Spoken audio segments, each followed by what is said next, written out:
ഇന്ന് ജയിലിൽ കിടക്കുന്ന അനീഷിനും ഷാനവാസിനും ബിഗ് ബോസ് നല്ല പണി കൊടുത്തു കേട്ടാ. അതായത് അരി ആട്ടുക എന്ന പണിയാണ് കൊടുത്തത്. ദോശമാവ് ഉണ്ടാക്കുക എന്നുള്ളതാണ് ടാസ്ക്. കഴിഞ്ഞ സീസണുകളിലൊക്കെ പലർക്കും കിട്ടിയിട്ടുള്ള ഒരു പണി തന്നെയാണ്. അപ്പോൾ അവിടെ ഇരുന്നിപ്പോ രണ്ടുപേരും കൂടെ അരി ആട്ടിക്കൊണ്ടിരിക്കുകയാണ്. ഇതോടെ മിക്കവാറും ജയിലിൽ പോകാനുള്ള നമ്മുടെ ഷാനവാസിന്റെ പൂതി തീർന്നു കിട്ടുമെന്നാണ് തോന്നുന്നത്. എന്തായാലും രണ്ട് ചങ്ക് ബഡ്ഡികളും കൂടെ അങ്ങനെ ജയിലിൽ കിടന്നുകൊണ്ട് അരി ആട്ടിക്കൊണ്ടിരിക്കുകയാണ്. ബിഗ് ബോസ് മലയാളം സീസൺ 7 ലൈവില് ഇനിയിപ്പോ ഒരു ടാസ്ക് നടക്കാൻ പോവാണ്. ആ ടാസ്കിന് വേണ്ടിയിട്ടുള്ള തയ്യാറെടുപ്പുകളൊക്കെയാണ് കാണുന്നത്.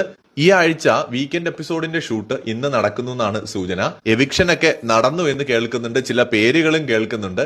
എന്തായാലും അതിനെക്കുറിച്ചൊക്കെ നമുക്ക് വഴിയെ സംസാരിക്കാം. ഇതിനോടകം പലരും അറിഞ്ഞു കാണുമെന്ന് വിചാരിക്കുന്നു. എന്തായാലും ഇപ്പോ ലൈവില് നമ്മുടെ ഷാനവാസും അനീഷും ജയിലിൽ കിടന്ന് അരി ആട്ടുന്നതാണ് കണ്ടുകൊണ്ടിരിക്കുന്നത്. കൂടുതൽ ലൈവ് അപ്ഡേറ്റ്സുമായി വീണ്ടും കാണാം.